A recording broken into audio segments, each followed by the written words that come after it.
welcome to Ukraine Today. My name is Tamara Rosovan, and today in our newsroom studio, I'm joined by Mr. Dmytro Kuleba, Ukraine's Ambassador-at-large. Welcome, Mr. Kuleba. I'd like to start by asking you about talks yesterday in Paris between the foreign ministers of Ukraine, Russia, France, and Germany. Do you think those talks were fruitful? They were fruitful, though there was no kind of a breakthrough in negotiations. Usually these talks take place in a situation where every party is trying to reassure the other one of its innocence and its commitment to Minsk agreements. The only difference between Ukraine and Russia is that Ukraine has very strong facts and hard evidence that we abide by Minsk agreements, while Russia and terrorists supported by Russia do not. So this was the case yesterday when our foreign minister presented facts and numbers which prove violations committed by Russia and terrorists in Donbass. Do you think the international community's response in terms of economic sanctions against Russia, have they been effective? Sanctions are efficient in a way that they put a pressure on Russia and motivate it to change its policies towards Ukraine and also towards existing world order. Because the attack on Ukraine is actually an attack on international rules and principles which are common for everybody in this international community. So we appreciate what has already been done to help Ukraine. There has been talk of the U.S. foreign minister joining talks. Do you believe that this could be helpful for Ukraine? Do you think this should be done? It is being negotiated in various formats. The Russian aggression against Ukraine is being negotiated in various formats. And the United States is indeed a part of these negotiations. It does not mean that the U.S. does not participate in the process. Though it is right to say that Washington is not a part of the Normandy format. The decision to expand the format with the inclusion of the United States can be taken only by leaders themselves, by the agreement of all leaders involved in the process.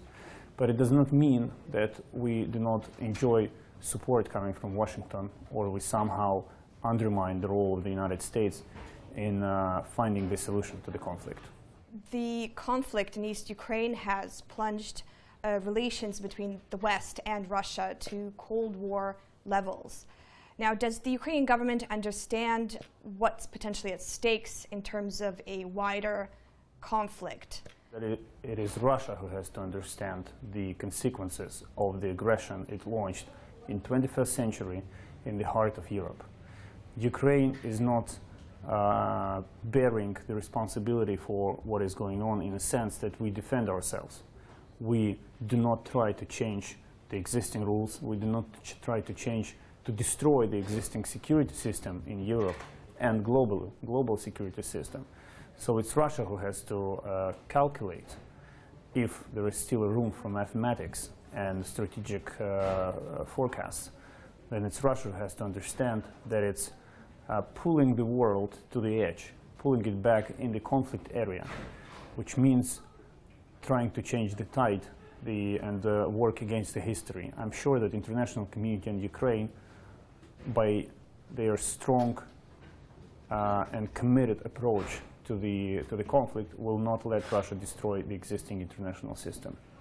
Now, if we can talk a little bit about the progress of the investigation into the MH17 tragedy. There's been reports of a investigative journalist group called Bellingcat launching their own investigation into this, and they've recently shared their findings about who is responsible for the tragedy.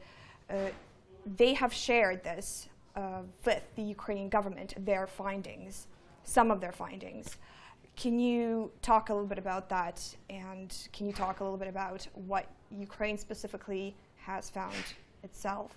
The investigation of MH17 tragedy lays with the Dutch government. This was the agreement reached between countries involved because we all have no doubts in the capacity and unbiased approach of the Dutch government and experts in investigating this tragedy, the downing of MH17.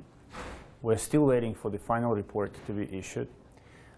We already have a general understanding of what happened, because the evidences are so obvious and so hard that every Russian attempt to pollute information space with its own fake versions and analysis of the disaster are futile. They're failing.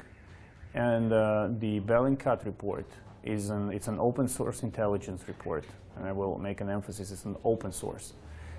Is a good contribution, an important contribution to establishing the truth about MH17. We know that it was shot by Buk, that was not under Ukrainian control. We expect, and was not Ukrainian as such, and we expect Dutch investigators to release their report, which will have an absolute authority for international community to come to conclusions about those who are guilty in this tragedy and the way they should be punished and brought to responsibility and punished. And on that note, we're ending our discussion. I'm afraid we're out of time. Thank you, Mr. Kuleba, for joining us. Thank you. Tune in again to watch our interviews on Ukraine Today.